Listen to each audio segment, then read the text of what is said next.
కరీంనగర్ జిల్లా కేంద్రంలోని ఫిలిం భవన్లో తెలంగాణ అంబేద్కర్ యువజన సంఘం జిల్లా ముఖ్య కార్యకర్తల సమావేశం నిర్వహించారు. ఈ సందర్భంగా రాష్ట్ర వ్యవస్థాపక అధ్యక్షుడు గజ్జల కాంతం మీడియాతో మాట్లాడుతూ కరీంనగర్ నూతన కమిటీని ప్రకటించారు. కరీంనగర్ పట్టణ అధ్యక్షుడిగా నక్క అన్వేష్ కుమార్, ఉపాధ్యక్షులుగా సోమిండి రామకృష్ణ, ప్రధాన కార్యదర్శులుగా మలయాళ కిరణ్ను నియమించారు.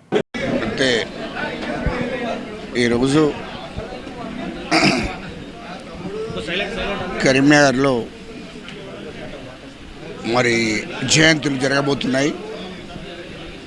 మరి బాబు జగజ్జీవన్ రావు జయంతి, అదేవిధంగా డాక్టర్ బాబాసాహెబ్ అంబేద్కర్ గారి జయంతి.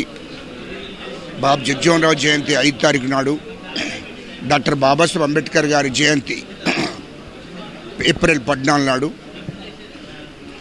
ఈ పండుగలు, ఈ యొక్క జయంతులు, ఈ పండుగలు దేశవ్యాప్తంగా దళితులకు, అణగారిన కులాలకు, ఒక టౌన్లో కూడా అన్ని డివిజన్ల నుంచి